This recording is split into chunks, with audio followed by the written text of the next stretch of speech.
My little mantra is, I want to be at the level of fitness that I can do anything I want to do physically at any moment in time. Right. Welcome back, George, to the Doctor's Pharmacy. Appreciate having you back again. Mark, it's always a pleasure to be here.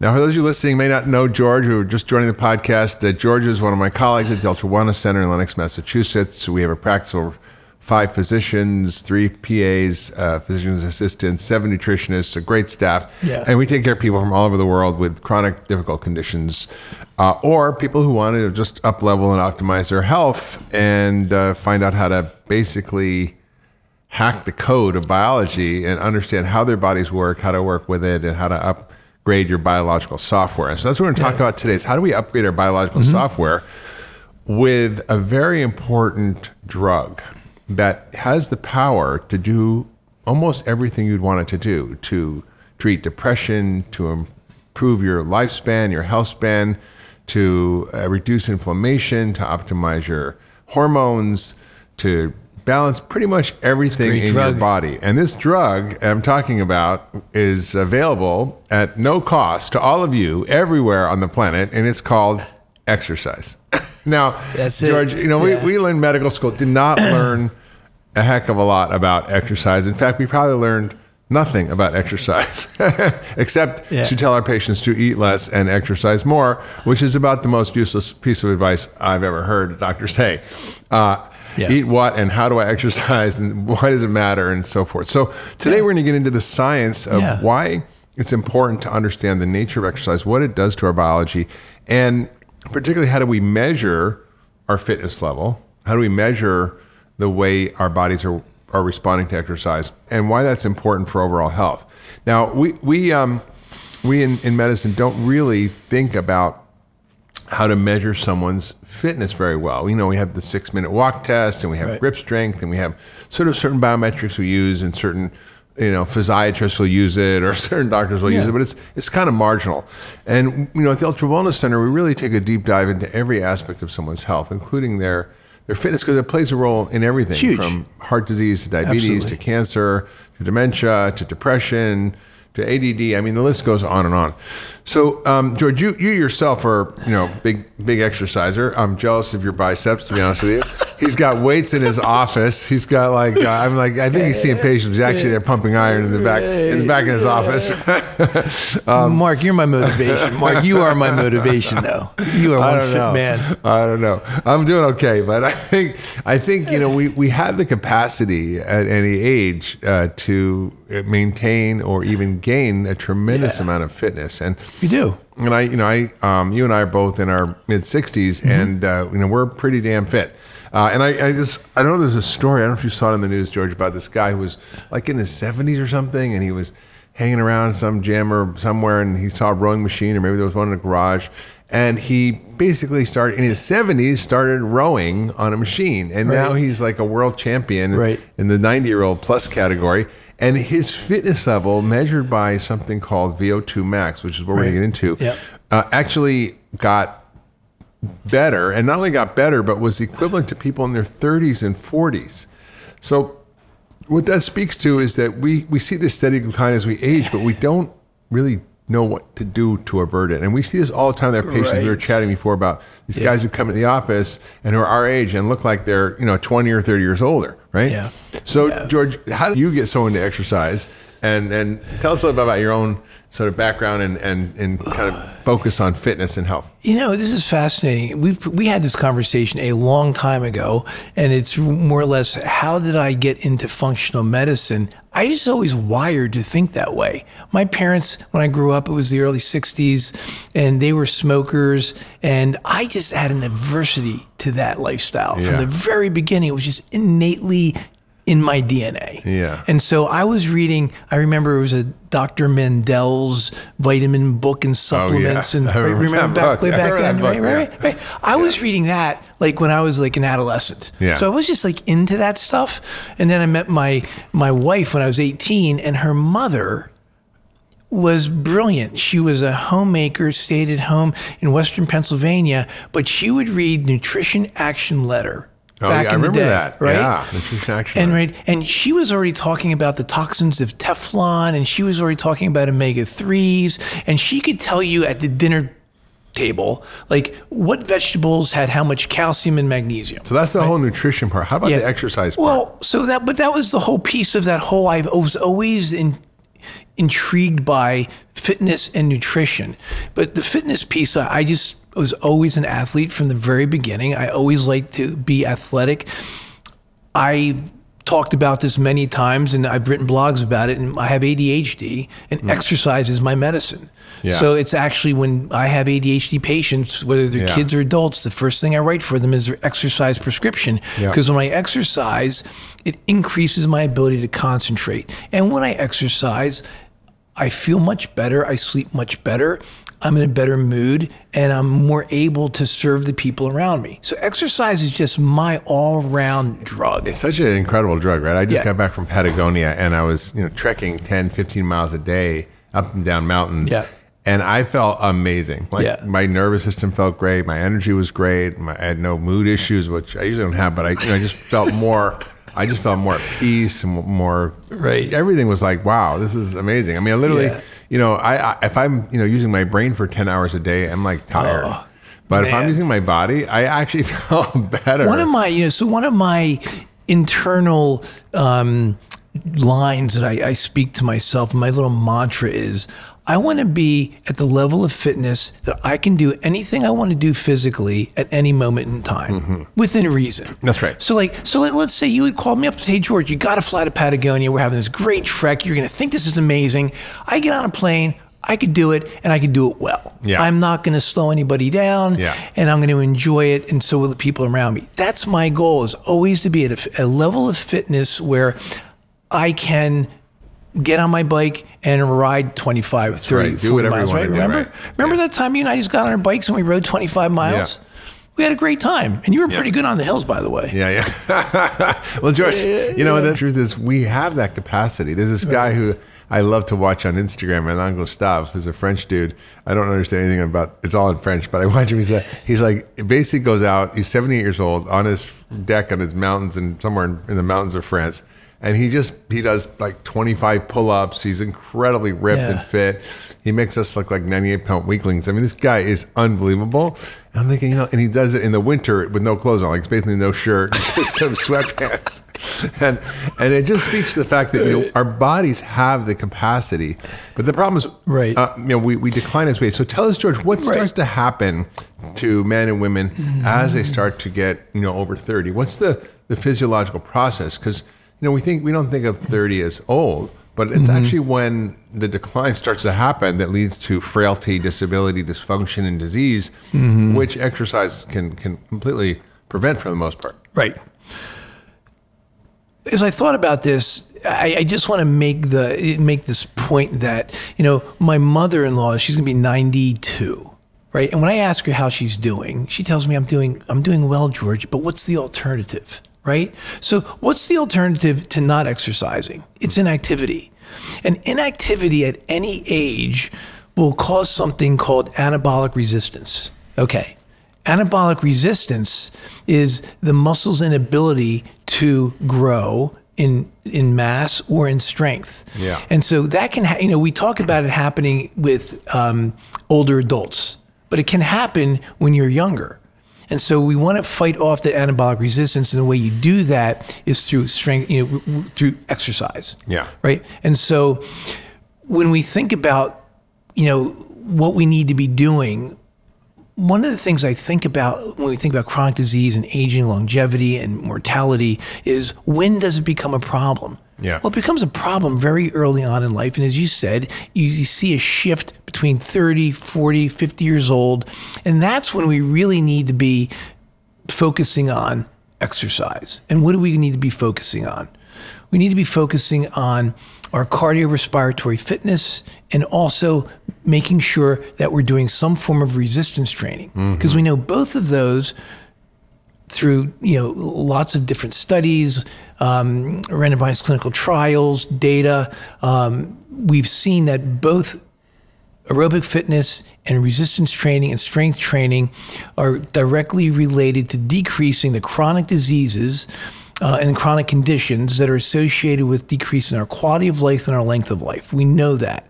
So Those are the things that we tend to stop doing, particularly men who are in their breadwinning years, building their careers. They'll tend to be a little bit more sedentary. Yeah. And when that happens, you begin to build up that anabolic resistance.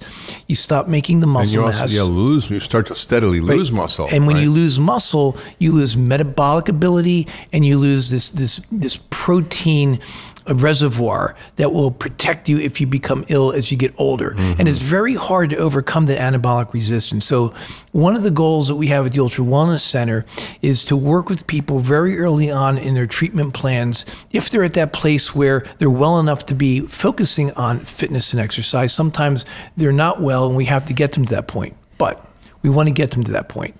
And what we want to focus on is getting measurements like the VO2 max and like a body composition, which become their baseline information for where they're at. And then we can design a program for them to improve their aerobic fitness, which and then also help them begin to build back that muscle mass if they've lost it. Yeah, I think this is just a critical point, George, that we don't realize what happens to us slowly and inexorably as we get older. And we can be the same weight as we were at 25, at 55, at 65, and actually be twice as fat. So you're metabolically unhealthy even if you're a normal weight. And there's actually a word for it. It's called skinny fat or TOFI, thin on the outside, fat on the inside, or metabolically obese, normal weight.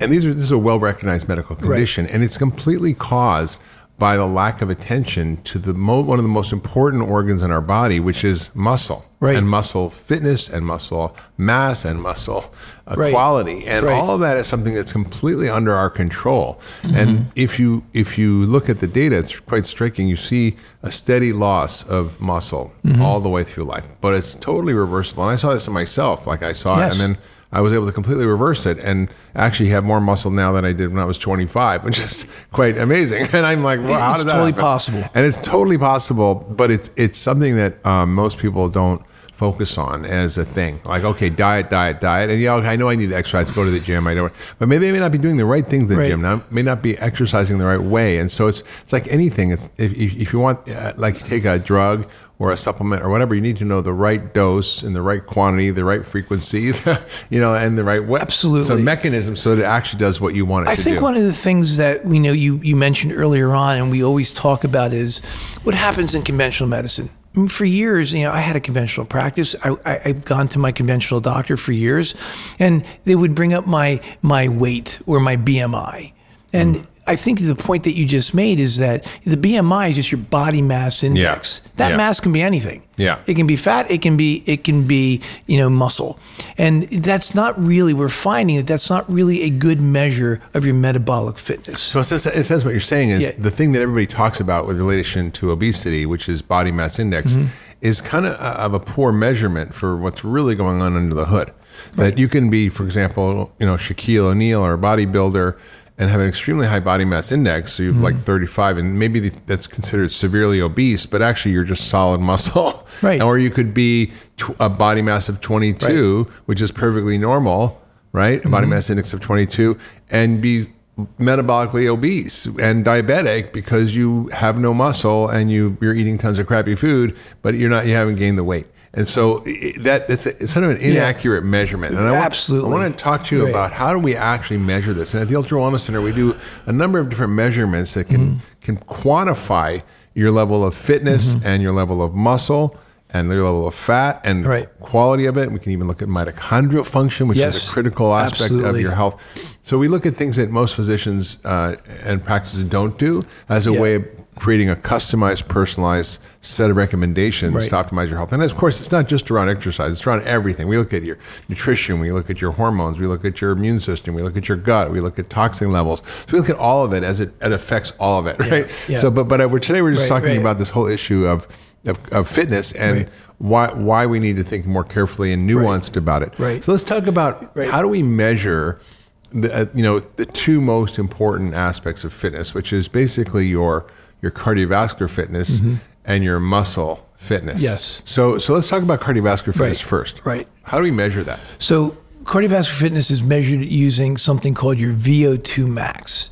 And essentially, that's basically the maximal amount of oxygen you can deliver to your cells during your maximal amount of activity.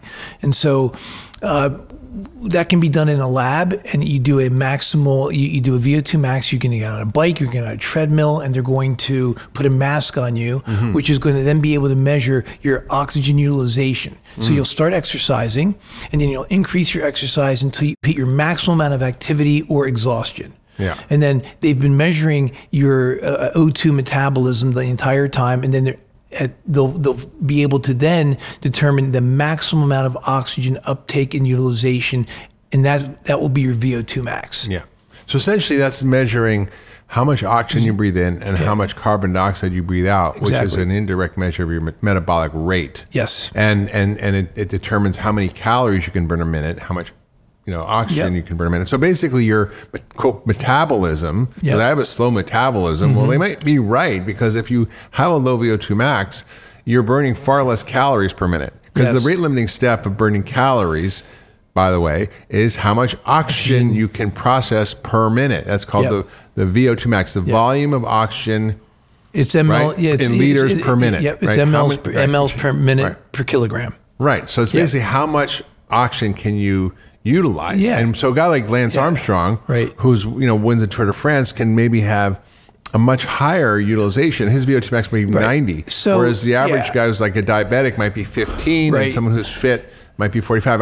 My watch says I'm 46 and I'm superior. I don't know at this age, but I used to be 55, 55 VO2 max when I actually measured it last time. I don't know if my watch is accurate, but it's really a critical measurement. Oh, I think VO2 max for everything, like for longevity. It's like if you look at the longevity trajectory, it's probably the thing that is most correlated with longevity. So, this is talking about VO2 max and body composition and muscle mass are two of my favorite things to talk about with my patient, because they're correlated to so many things. Both of them, there's a vast amount of data for both your cardiorespiratory fitness, which is measured by your VO2 max, and your muscle mass and muscle strength, to the top 10 leading causes of death in the United States, also to the 35 chronic conditions that lead to them. Yeah. And two of the chronic conditions that are listed near the top are sarcopenia, which is loss of muscle mass, and decrease in your cardiorespiratory fitness or your aerobic fitness, which are two things that traditional doctors never look at or measure or treat. And they're highly correlated, because if you look at the traditional markers of cardiovascular disease, which are going to be hyperlipidemia, hypertension, and inflammation. If you look at the markers of metabolic disease, which are going to be insulin resistance, obesity, inflammation again. Basically what happens is that they lead to atherosclerotic vascular disease. Meaning hardening the arteries, clogged arteries, which in your means brain, that your heart, you're going to be getting less blood flow to your muscles.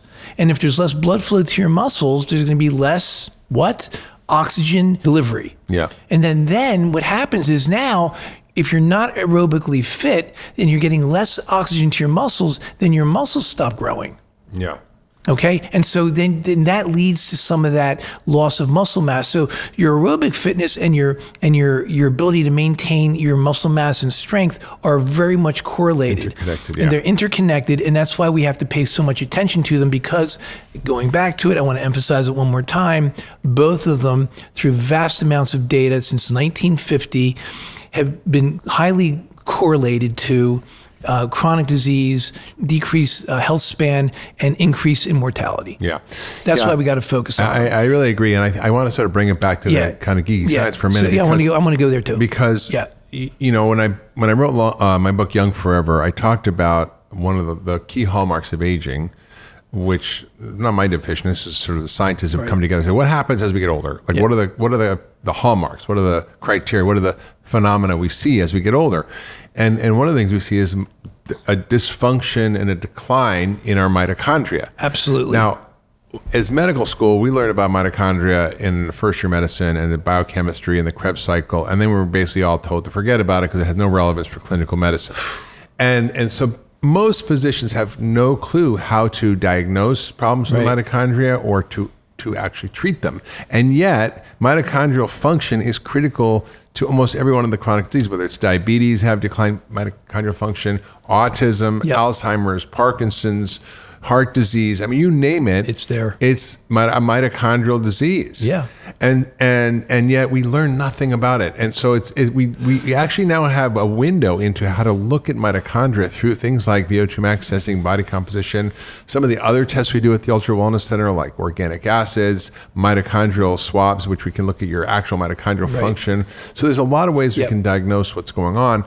And then we have really clear ways to treat it through diet and lifestyle, exercise, which we're going to get more into, and various supplementation. So getting back to the VO2 max, I know we want to go into the weeds on that. We could spend the whole day just talking about VO2 max. You brought the mitochondrial piece. Well, the whole point of getting oxygen to the cell is to get it into the mitochondria to produce energy. Yeah. Right? And so when you talk about the Krebs cycle, there's not a day that goes by that I'm not looking at the Krebs cycle at least 10 times. Right. There's not a day that goes by that I'm not looking at the 4 respiratory chains of the mitochondria because we do that testing in our office. That's right. And people are like shocked, like, wow, what are you talking to me about? Well, I'm talking about like the most important thing to your health. Yeah. Right? Your mitochondria are not really working that well. Right? Yeah. And why? There's a host of various reasons. We're going to focus on exercise piece today, right? But we know there's a nutritional piece, right? And we know there's some other pieces to that, including genetics. You know, just to go back to our athletes, you know, an Olympic, you know, cross-country skier or a, you know, Tour de France winner, they're born with VO2 maxes like 85 and 90, right? You and I, we're born 40 to 60. Right? We might be able to get it a little higher through training, which we'll talk about later, but there is a genetic piece to all of this, right? But you can train it. And it's really important to know that with VO2 max, it declines with age, just as muscle mass does. And again, both declines are associated with decrease in health span and decrease in longevity and increased mortality. Yeah. So we want to, the whole point, like what I want to, hopefully we really get to our listeners today and our viewers is that you have to at a very early age begin to incorporate exercise into your lifestyle. Yeah. Because if you come to me at age 50 and you are metabolically imbalanced or you're obese or you already have metabolic syndrome and you're not an exerciser, it would be easier for me to get you off a crack than to get you to start exercising. It's an extraordinarily difficult habit to begin late in life. Yeah. But so you can. You can. Absolutely. And you have to, by the way. And you have to. And, it's not an option. And at the Ultra Wellness Center, where all of the doctors are versed in this, all of the PAs are versed in this. We work with nutritionists and we work with exercise physiologists to help you get over any barriers that may exist for you. Yeah. And that's why people come and we get and since you published your last book, Forever Young. Young Forever. Bob Dylan, that was Young Forever. You're so much into rock and roll than I am. But needless to say, we've been getting a lot more patients and clients that want to really focus on their longevity and health span. So this is something I spent a lot of time reading about, thinking about, and then finding ways to reduce the barriers for my patients. Yeah. So with the VO2 max, getting back to that, we get that measured. We either have people get that done local to their environment, or there are some places near the Ultra Wellness Center that we can have them get their VO2 max measured. And for many people, it's brand new information. Yeah. But it then becomes a really great marker for them because we can then give them a fitness program that's designed specifically to improve your oxygen delivery and oxygen utilization, which will then improve your VO2 max and give you that cardiorespiratory health that you're going to need as you age. And by the way, the side effect is you feel much better. Oh my gosh. You have more energy. Oh gosh. And you burn more calories sitting down doing nothing. And the reason I like it is I get to eat more. I mean, I like to eat, but when you increase your VO2 max, you basically just burn more calories sitting down doing nothing. It's a vital sign. Yeah. In my way of thinking for my patients, I don't want to see them in the room unless they've had a VO2 max and they've had their body mass composition done.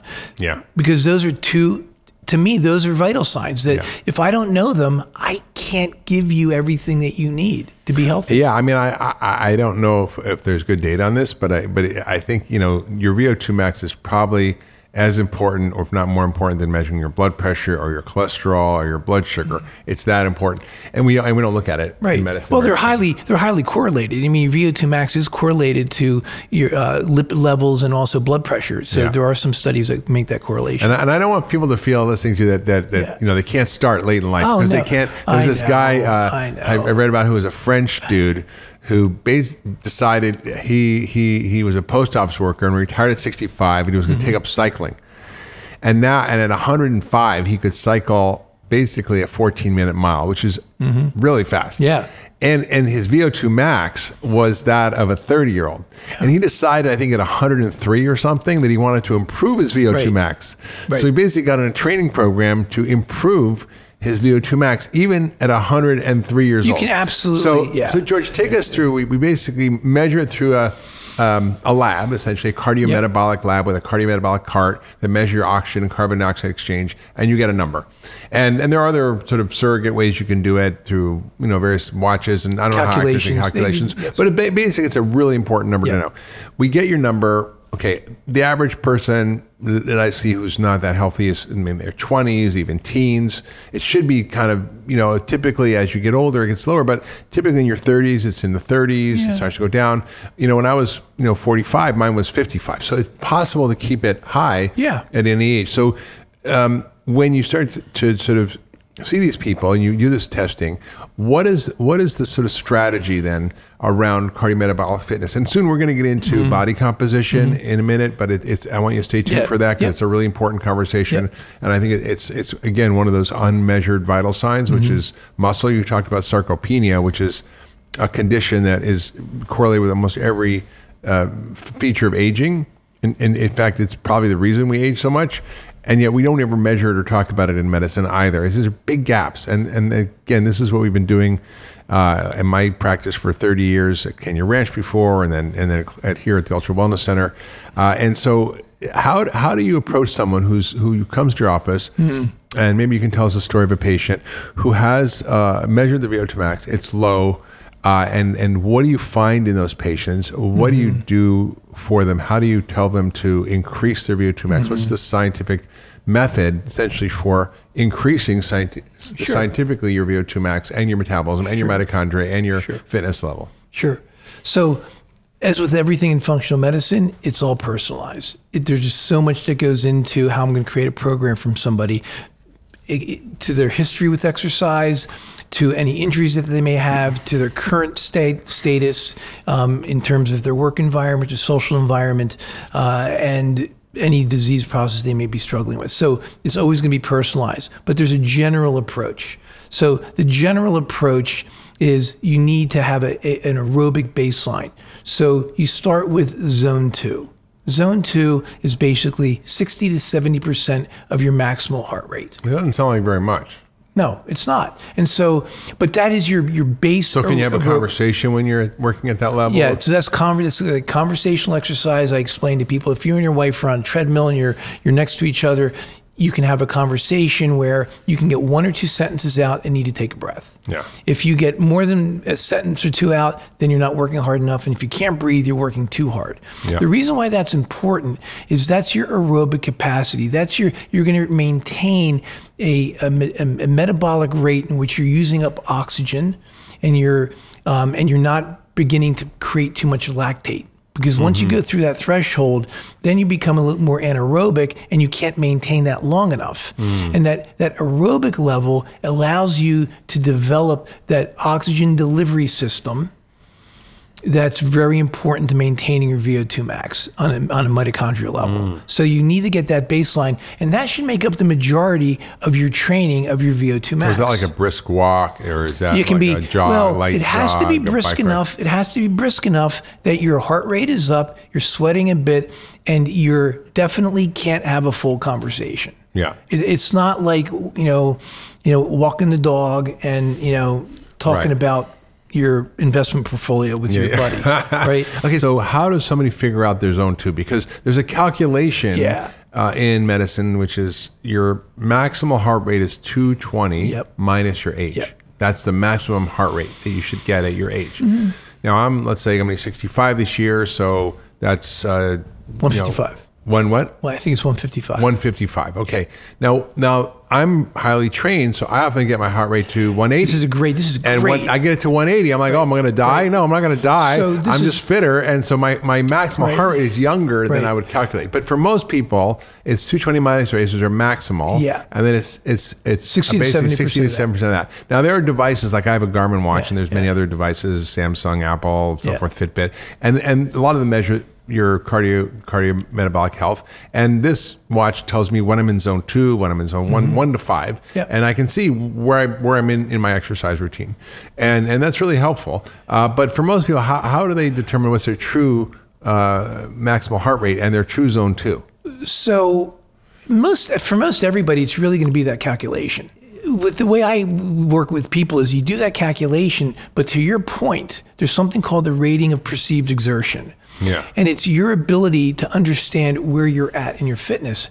So I can get my heart rate up still into the 180s. So my max heart rate, I get into 188, 190. I'm okay.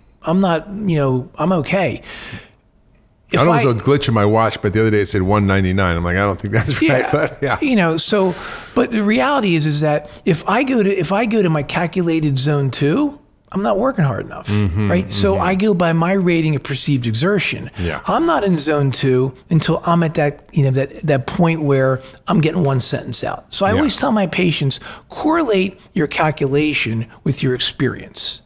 That's one sentence out, and then you have to take a breath and do another one. Pretty much. Is that the idea? Yeah, pretty much. 1 to 2 sentences out. For all intents and purposes on a practical level, which I'm really trying to make it for my patients, lower the threshold as much as we can, make it as practical as possible. So the only real tools that you won't have, you'll get from us. That will be your VO2 max and your body comp. Yeah. But after that, I want you to be able to do everything else at home. Yeah. So when you're telling someone to do zone 2, how long do they have to do it? Okay. How many days a week? Yep. And then what else do you do to increase your VO2 max? Okay, so the recommendation is about 150 minutes of zone 2 activity, just for basic cardiovascular health. Will 300 be better? It's the law of diminishing returns. 150 or more, maybe between 150 to 200, that's about 30 minutes to 45 minutes of zone 2 activity per day. Yeah. That could be swimming, that could be running, that could be treadmill, that could be rowing, whatever you like. It could be biking. Okay. Then, what then is going to increase your VO2 max? Zone 2 is considered moderate. Oh, by the way, that's more exercise than probably 85%. 86% of Americans do not meet that goal. Yeah. Yeah. So 86% of America, Americans you got to get moving. So 86% of America is sedentary. Yeah. And inactivity leads to disability and mortality. So go back there. Okay. Anyhow, so then you have that baseline, and at least 10 to 20% needs to be high intensity interval training. That baseline is more of your moderate intensity training. When you compare the two, high intensity interval training is far superior. I think I read the numbers, 8 times more superior in improving your VO2 max than moderate cardiorespiratory training or intensity training.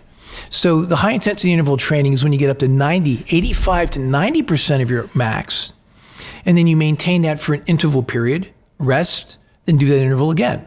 It's basically like the speed that you'd be at if you're running from a tiger for 30 to 60 seconds, as long as you can maintain it. Right. And then you take a break and you kind of go slow, really slow for 3 minutes, and then you do it again. There's all these different So what you want to do with your high intensity interval training is that you start with your baseline, so you warm up, and then you do your baseline training, and you do it on a different day. So you'll do your zone 2 activities Monday through Friday, or let's say like Monday, Tuesday, Wednesday, and then on Tuesday, Saturday you do your high intensity. Your high intensity, the intervals will be, you can go 1 to 1, 1 to 3. So let's say you do 30 seconds of running as fast as you can. Yeah. Then you can rest for 90 seconds. Yeah. Right. As you increase your fitness level, you can increase the duration of your intensity. So instead of 30 seconds, you can go up to 3 minutes. Yeah. And so as you're able to do that, that is your subjective measure that your VO2 max is improving. Right. So then you can increase. So So you start 30 seconds, you rest 90. Then, you know, as you get more and more fit, you may go 1 minute and rest 3 minutes. So do this on a treadmill, on a bike. Yep. And then if you get really fit, by the way, then you can do like 1 to 2, 1 to 1. So then you do like 1 minute really hard, only rest 1 minute, 1 minute really hard. And that way, so that's progressive. And how long you have to do that for, like training. 10 minutes, half an hour? 20 to 30 minutes. Yeah. So it's 20, 30 minutes twice a week. Twice a week at most. That's not that much. No. Right. No. And you're saying it has a dramatic effect. Dramatic effect. Yeah. Yeah. You'll definitely see an increase. Yeah. I saw a paper years ago I wrote about, I think in my book, Ultra Metabolism, that if you compared traditional aerobic training to VO2 max training and people would exercise less minutes, less duration, higher intensity, they would exercise far less and get far more fit and burn like 9 times more calories than if they actually were just, and it's basically burning more while you're sitting on the couch watching TV is what we're talking about here. Yep. Right. So, and one of the concepts I want to bring up is the idea of what we call exercise snacks. And you can think about it in regards to aerobic training, and you can think about it in regards to your strength training as well. And these exercise snacks, you can get just as much benefit doing a 5-minute high intensity interval training 3 times a day or 4 times a day than doing it all 20 minutes at one time.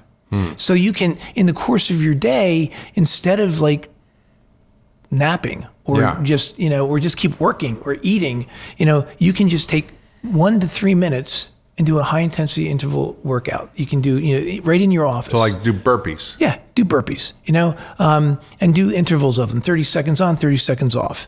And you can do that for 3 to 5 minutes, recover. And if you do that 4 times a day, there's your 20 minutes. That's amazing. And it doesn't have to be all at once. Yeah, it doesn't have to be all at once. And that's what I really want to emphasize to our viewers and listeners is that we want to try and find ways to get you to exercise that lower the threshold, lower the bar, make it less confusing, make it less complicated. Yeah. Use your own body, use minimal amount of equipment, and that way you're more likely to do it. Yeah. So that's how you take a 40-year-old who's, you know, lost their way and get them back on track. Tiny steps, tiny changes that lead to bigger changes, and then ultimately hugely improved fitness, longer life, healthier life. Yeah, no, I absolutely agree, George. And I think what's quite amazing is studies I've seen on people who with dementia using VO2 max training. They put them on a bike and they do VO2 max training, and they cognitively improve dramatically. Yeah.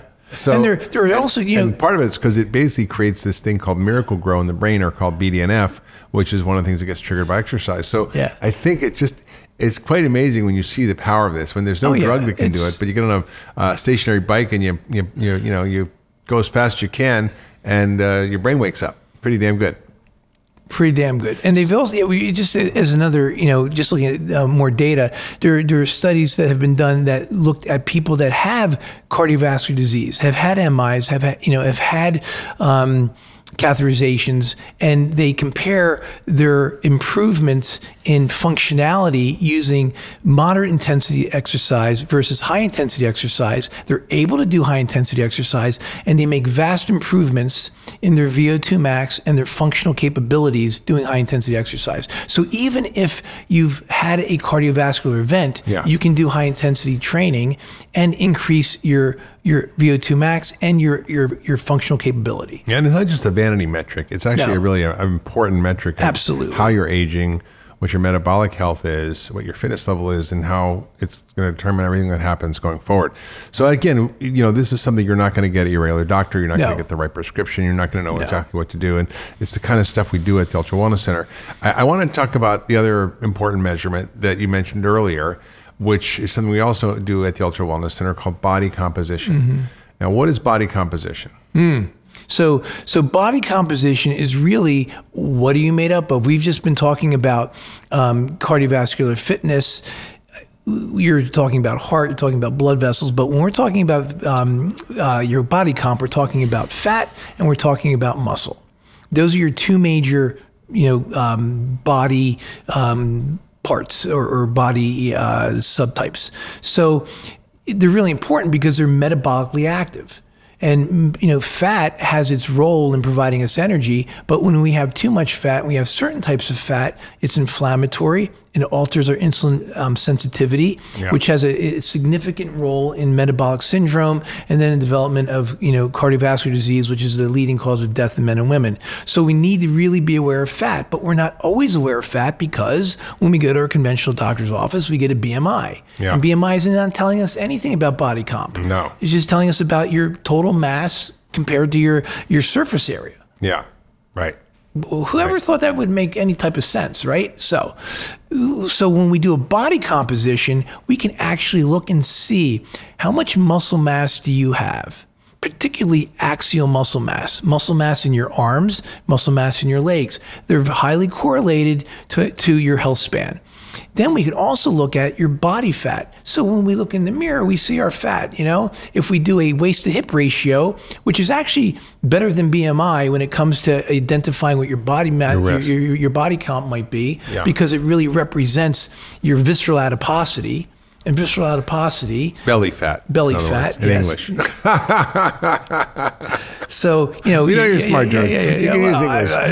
Yeah. So belly fat. Yeah. So that's obvious, but you also can get your visceral adiposity, not your centripetal adiposity, but your viscera is around your inside, organs. Right? That's the fat inside, around your organs in your belly. Yeah. And that's that's a measurement that really opens up people's eyes, because when they see on their body composition that their visceral fat is like above what it should be, they're like, wow, I can't see that. So, well, that's the really dangerous stuff. Yeah. And so when we do a body composition, the body composition that's really used most in research and in practical medical and exercise physiology settings is your bioelectrical impedance. And that's when you send an electrical signal through the body, and the electrical signal at a low level frequency will pass through the different tissues.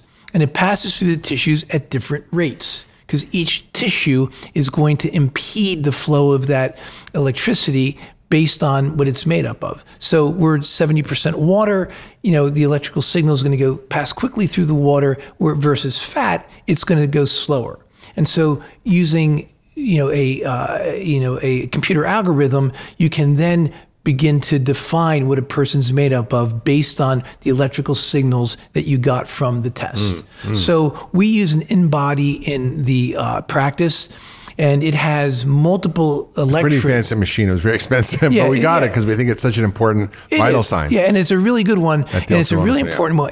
Everybody gets it when they come in, and it has eight electrodes that are spread between your hands and your feet. And so it's very sensitive, and it can pass multiple different frequencies. So it's very sensitive, and it's very accurate in being able to determine how much fat, how much of it is visceral, how much of it is not, and also look at your muscle mass. And when you compare it to DEXA, it actually will...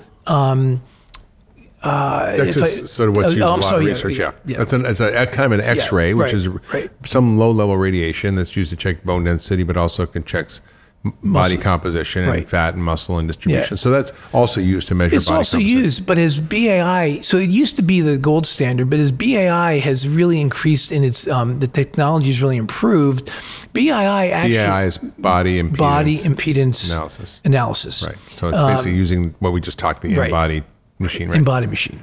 Yep. Thank you for helping me make this simple for people. That's okay. That was my goal, make it simple for you. Okay. So,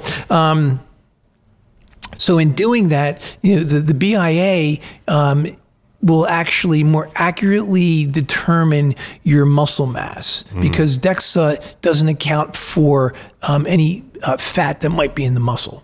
So it will overestimate your muscle mass. So BIA is actually really effective, and if you can get that done, you can certainly get it done in our office, but if you can get it done, that's a really good baseline for knowing, okay, where am I at with my body composition? And what does that mean? It means I would actually distill it down to being able to say, where am I at metabolically? Yeah. Because how much fat and how much muscle you have in comparison to one another really does determine if you're going to be metabolically flexible and metabolically stable. That's right. And metabolic health is such a huge issue because it's a problem across America in a way we've never seen before. According to data I've talked about before out of Tufts, 93% of Americans are metabolically unhealthy. Right. And it has to do with some degree of problem with body composition, with fitness, with nutrition. It's all there. But, this is a huge factor. And I just want to sort of emphasize what you said. Everybody who comes to the Ultra Wellness Center, when they check in and get their vital signs done, they get their blood pressure, they get their respiratory rate, their heart rate, their temperature, and their body composition. It's just basically one of the vital signs, and we check it on everybody. Yeah. And I think we learn so much about our patients, and it's such an important tool to help them understand where they are in their overall health. And it's such a critical measurement. It should be done as part of every doctor's visit. Absolutely. And it's especially since 93% of people have. So imagine we have a problem, 93% of the population. We don't have a really good way of measuring that in the average doctor's office, and we don't even pay attention to it. And yet it's one of the most important things we need to look at. And it's important because we can do something about it. We can actually change it, and we can alter our body composition at any age. No, Mark, we could, as you're talking to me and my little ADHD brain is just firing off in 10 different directions. I'm thinking about not even the doctor's office, Mark. How about schools? Oh, yeah. How about, what is this thing about having kids sit in a classroom all day long? That's a great idea. Right? And then like they want to put me on a leash when I'm in 3rd grade because I want to get up and move. Yeah. Anyhow. People have EDD, exercise deficiency disorder, not ADD. So once you have your body composition, then we can start some real serious work. Mm-hmm. And as I tell everybody, just as a quick aside, I have patients come into the Ultra Wellness Center and they seem to be really proud of like one piece of their medical record. Yeah. And that's their supplement list. Yeah. They love their supplement list, right? And I get people that come in with like 23 different supplements that they've gotten from different podcasts and the health and wellness space, and they're really proud, and they think I'm going to tell them, well, that's great. But when I look at what they're doing for exercise, I say, you know what? Let's put that piece of paper aside because you cannot supplement your way out of no exercise. Or a bad diet or anything else. Or a bad diet, right? It's called a supplement, not a replacement. Yeah, exactly. So the reality is that I tell people we're going to spend our time on lifestyle because if I can't fix your lifestyle, it's going to be really hard for me to help you reach your goals. Or if you're ill, to get you to be healthier. So lifestyle is critical. We've talked about the cardiovascular aerobic piece, and now there's the body comp that lets us begin to understand, okay, what do we do to change that body composition? Mm-hmm. Specifically, if we look at the data around muscle, we understand that you need muscle mass and you need strength. Mm-hmm. Muscle mass provides you that metabolic center where so much of your metabolism is going to occur. And it has a lot to do with glucose metabolism. Yeah, I just want to emphasize that. Yeah. What George just said is so important. Your muscle is where your metabolism happens for the most part. It's in other parts, obviously your heart, your brain, your organs. But the vast majority of your metabolic function happens in muscles where you produce. Your muscle is the biggest organ in your body. Yeah. It also becomes not only that metabolic reservoir, but it's a protein reservoir, an amino acid reservoir. So, if we take it down to the point where you get older and maybe you get sick or you fall, you have an accident and you're sedentary for a while, you need a reservoir of protein and amino acid to recover. If it's not there, then you've just taken a step down and you have no ladder to get back. So it happened to a lot of elderly people when they got COVID. They just had no capacity to deal with it, and they had no protein reserve, and they're often protein malnourished. And that protein is required to make your immune system. For example, your antibodies are made from proteins. Your immune system functions on protein. So if you have not the right amount of protein, you're in trouble. And if you don't have the reservoir in your muscles, you're doubly in protein. Doubly in trouble. And so that's the muscle mass piece. But then there's the strength piece. So there's muscle mass, but you need to have strength with that muscle. So the strength is your functionality. So you can't just have big muscles. They have to actually be functional and functionally strong. Right. They have to be strong. And so you have to think about it in both ways. And you have to, and then when you think about it that way, then you have to think about, protein and its role in helping to build and repair muscle. But protein by itself is not going to lead to strength. That's when you need resistance training. It's like putting Right. ingredients for soup on the stove, but not turning the heat on. Exactly. Right? Right. So protein is the ingredients, but Right. the heat is the exercise. Right. And that's resistance training. And there's just a lot of... Otherwise known as weightlifting, strength training, band training, body weight training. There's a million ways to do it. Yep. And so there is resistance to resistance training. People just don't like to do it. When I talk to my patients, they're just like, I don't Oh my God, I hated it. I was like, this is painful. This is uncomfortable. I couldn't do 2 push-ups when I was 50 years old. I did 10 push-ups. I would be sore for a week. I'm like, this is ridiculous. I don't want to do exercise. It makes me feel horrible. So I just never did it. And then I started when I was like 59. I'm like, all right, I know I'm supposed to do this. I tell everybody to do it. I'm not doing it. I better do it. And it just changed my life. Dude, when I see you on Instagram pumping iron in the gym, like I am like impressed. I mean, you seriously, you work hard when you work, man. And you know. I try. But you know, what's so important to realize right now is there's a huge problem in our society, which is the Ozempic craze. Oh, yes. And the reason I'm bringing it up is Ozempic makes you lose fat and muscle. Mm-hmm. And if you're on Ozempic or Wegovy or Mounjaro or any one of these drugs, the new ones coming around every minute, you have to pay attention to what we're saying today. Yes, you have to have the right amount of protein, more than you think, about 1 gram per pound. We'll talk about that per day. And you need to focus on resistance training if you're going to be on those drugs. Absolutely. And if you don't, what will happen is you will lose muscle and fat, but muscle burns 7 times more calories than fat. Mm-hmm. So when you get to the weight you want, you'll have a slower metabolism, and eating a lower amount of food will actually make you gain weight. Yeah. So this is a huge problem. And this is why often people can't get off the drugs and they don't do it properly. And I'm not opposed 100% to these drugs. I just think they're overused, and they're also not prescribed in a way that's taking care of the side effects of these drugs by properly addressing the protein needs and the resistance training needs that are increasing when you're taking these drugs. I can't agree with you more. And if you hadn't made the point, I would have. These are called GLP-1 agonists. And they have a role. But our bodies make it, by the way. There's a lot of ways to increase our body making GLP-1. Yeah, and they have a role. Our body makes it, but they're being co-opted for weight loss specifically. And when you lose weight rapidly or lose weight ever, you can lose 20 to 30% of that in muscle. Well, in Ozempic, I think it's higher. 40 or 50%. It can be 40 to weight 50, absolutely. So 50% of the weight you're losing is muscle, which is a disaster. And that is a disaster. And so in regards to using these drugs for weight loss the way we are now using them in our country, it's very difficult for me to find a rationale for that. I've always been about, and that's why we're having this conversation, it's about lifestyle. It's about, and capturing that lifestyle early in life so that you can maintain it and improve it and excel as you get older. So I'm glad we took that little journey over I think it's important to the dark side. Because it sort of speaks to why, for example, everybody in Ozempic needs a body composition before they start.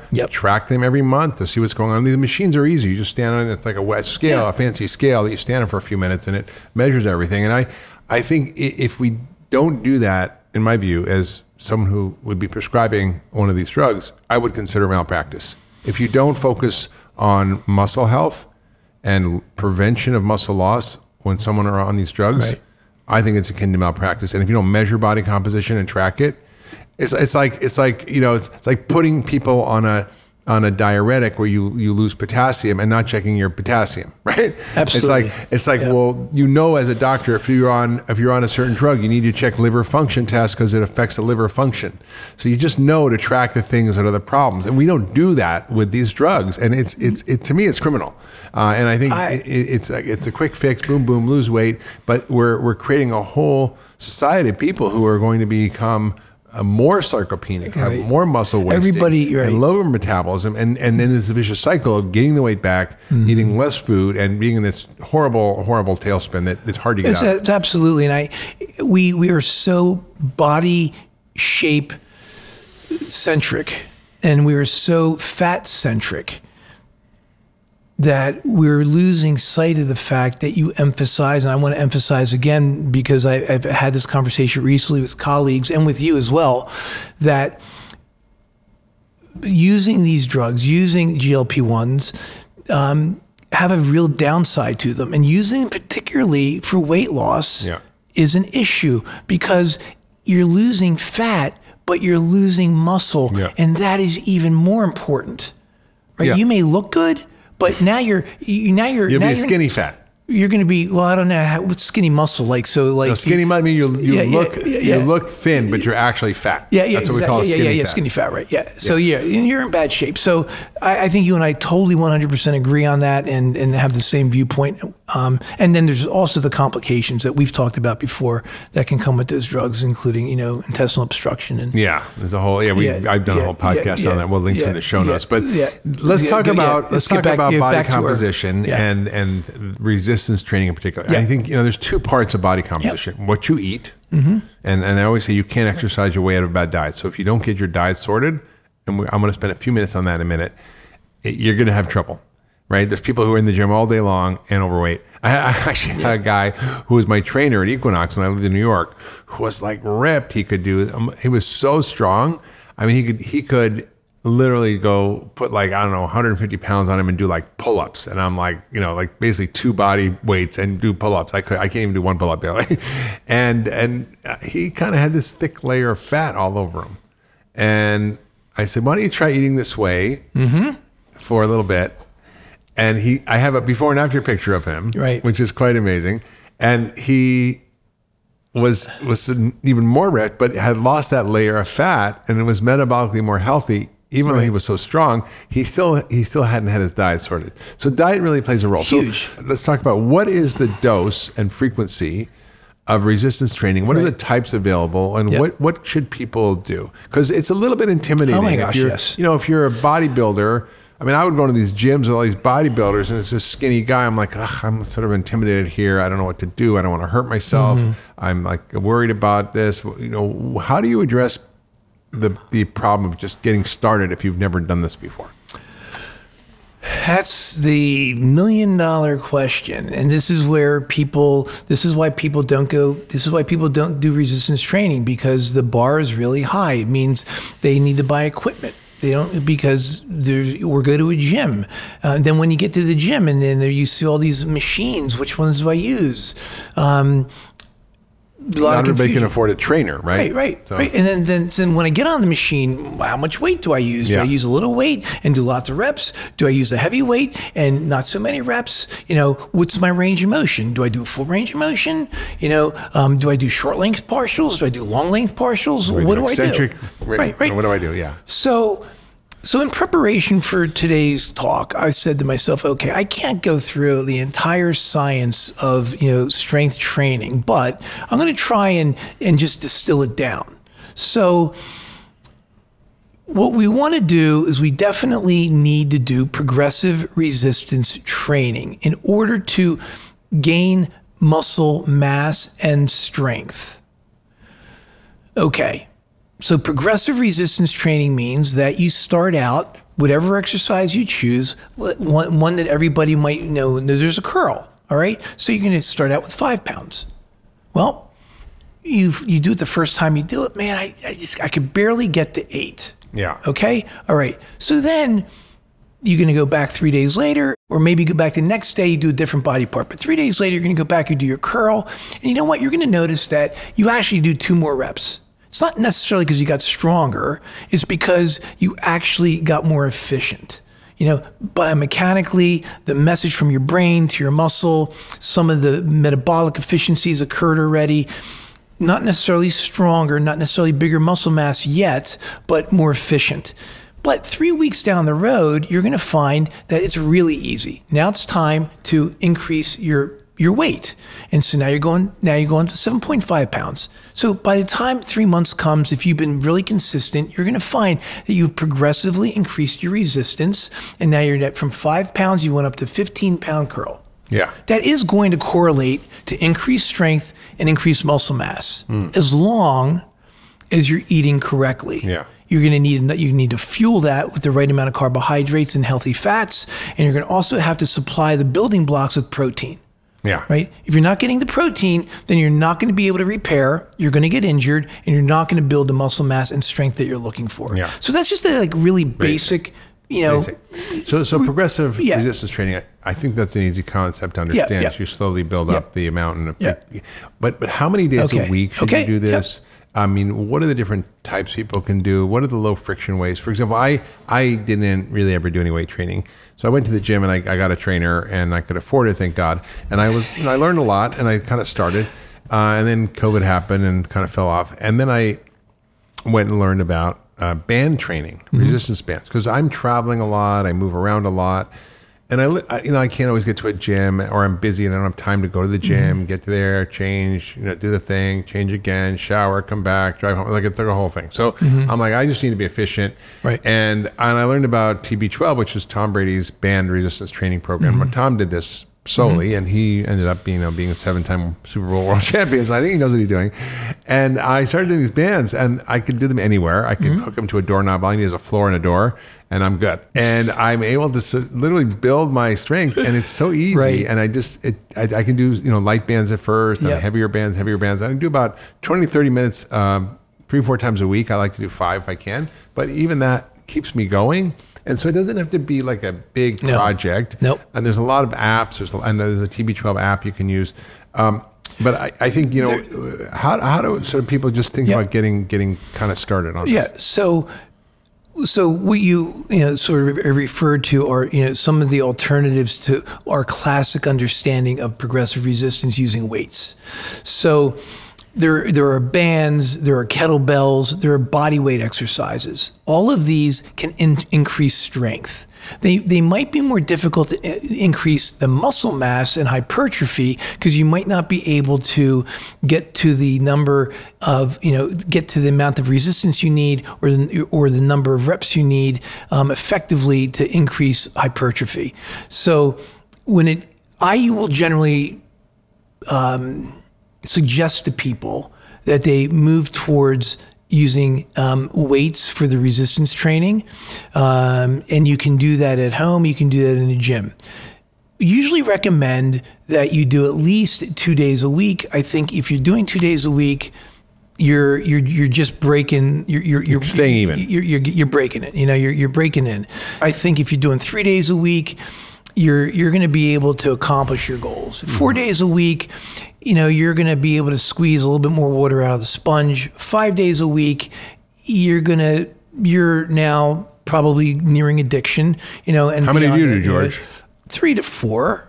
3 to 4. There are weeks I get 1 or 2. Yeah. I mean, quite honestly, again, a quick aside, you cannot maintain the same exercise level throughout the year. Whether you're a world champion or a national champion or a really high level collegiate athlete, you just can't and you shouldn't, right?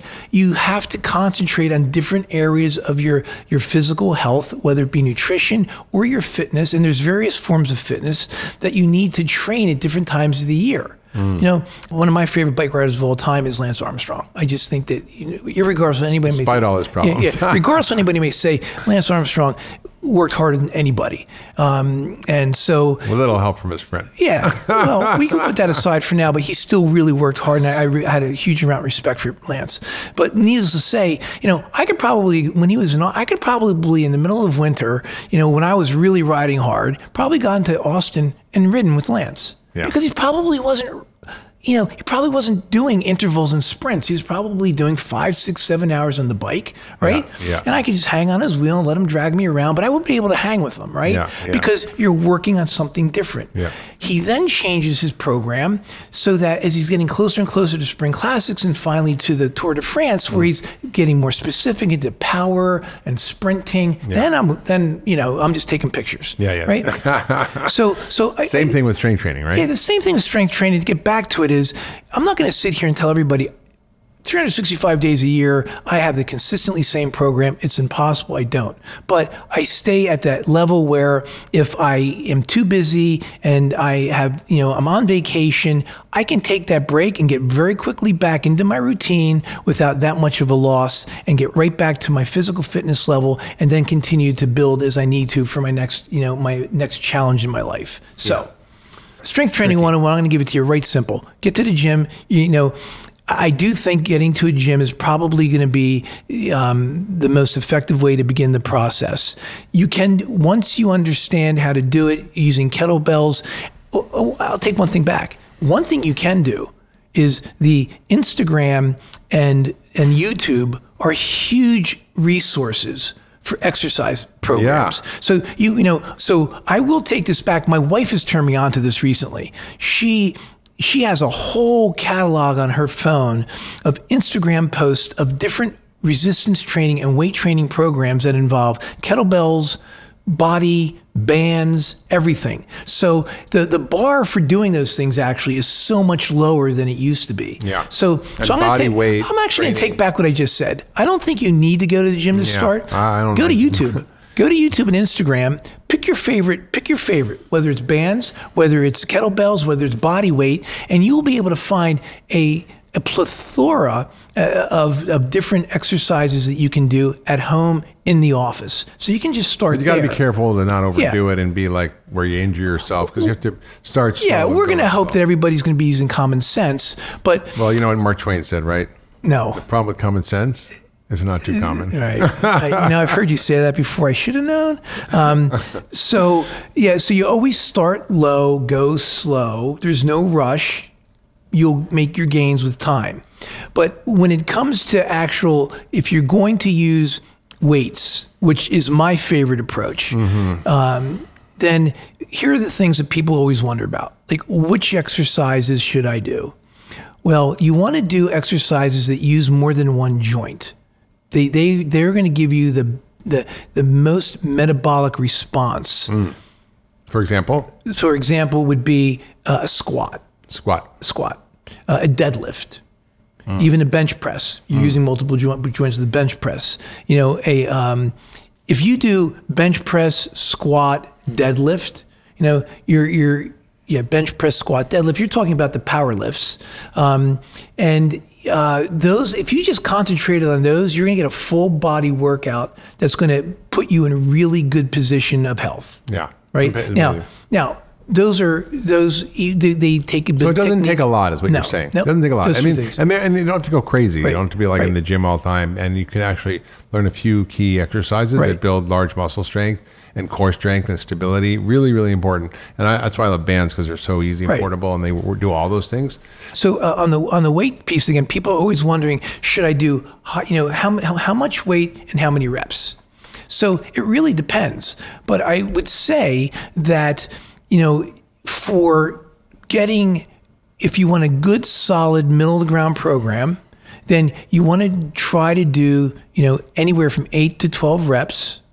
Should I go to exhaustion or should I not go to exhaustion? Should my last rep be completely, I can barely get it up, or not?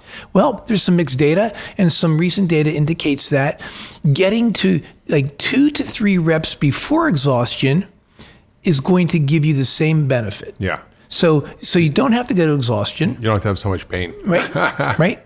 And so 8 to 12, your last one can be 1 to 2 to maybe 3 reps from exhaustion.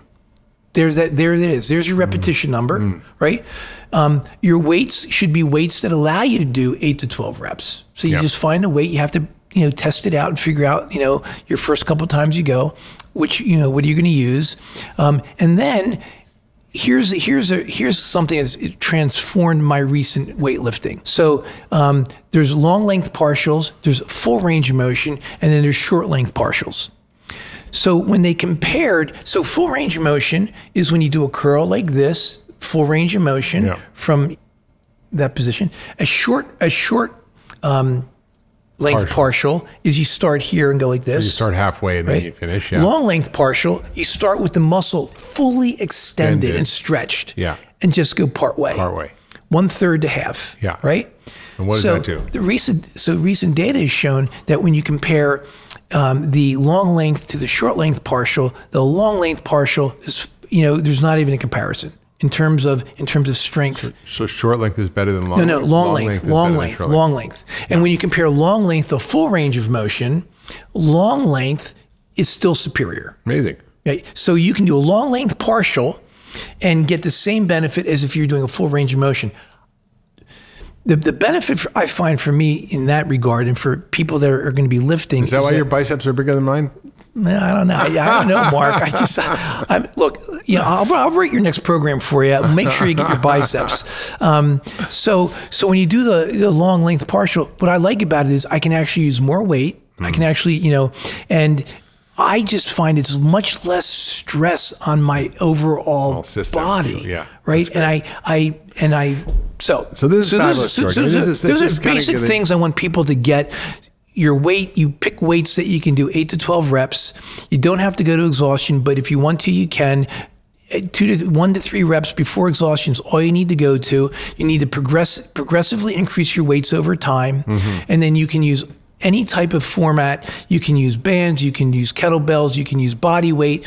And again, as we talked about with aerobic training, you have these exercise snacks. You can do exercise snacks with your resistance training as well. As you mentioned, I have dumbbells in my office, and I use those for my exercise snacks during the day. No, I mean, I just talked to Lee Hood, who's one of the world's premier scientists in systems biology and medicine, and he's 85 years old. He does 150 push-ups a day.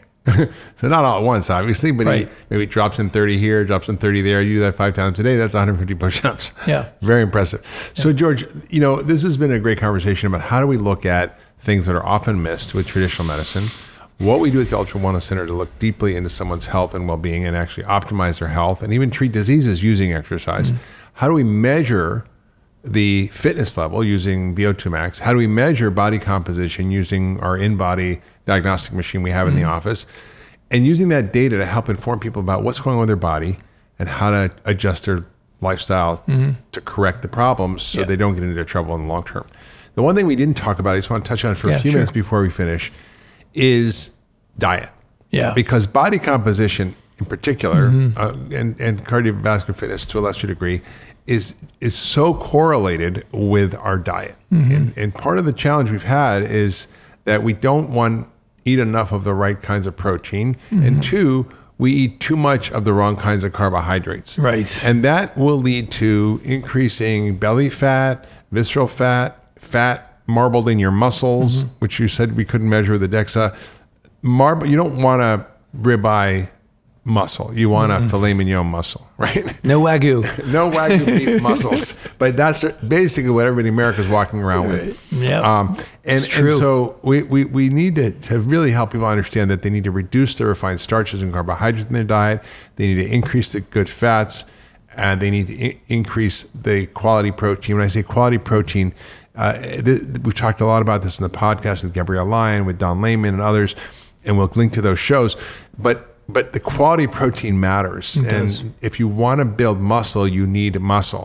It's sort of, if you want to build muscle, you need to eat muscle. Yes. And if you eat beans, it doesn't work as well. You can, if you eat in massive amounts, or you have highly processed bean powders or grain powders, you can concentrate the proteins, and then they add extra amino acids. They add extra, basically, synthetic amino acids to jack up the quality of the protein, which, if you are a committed vegan, you can do, but you have to do that. Like Garden of Life Sport Protein, for example, has 30 grams of protein, but they also add all these other amino acids, which aren't naturally in the products that are in it. So you have to eat either whey protein, beef, chicken, fish, lamb, bison, whatever you want to eat, and make sure it's the right kind. It's regeneratively raised. There's great sources, and we'll link to the places you can get the, like Force of Nature with regenerative meats, or Seatopia.fish with the great quality fish that's not toxic and so forth. Goat whey I like. But you need the right amount of protein, and the right amount of protein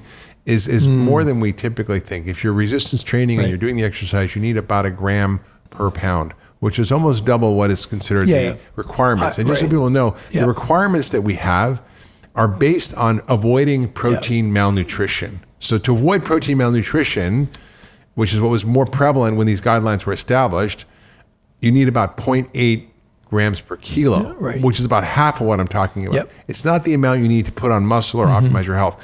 And secondly, as we get older, you mentioned early in the show, we have anabolic resistance, which means we are more resistant to putting on muscle. So we need to overcome that resistance with more protein, more exercise. So really nutrition plays a huge role. Right. We deal with all that at the Ultra Wellness Center. We look at your metabolic health through multiple lenses, including the body composition measurements and VO2 max measurements. Yep. So yeah, I would 100% agree with that. And you mentioned the different speakers you've had on your show talking about protein. And so, the literature on protein, the number that seems to have floated out in the last year or so has been like 1.6 grams per kilo. And so,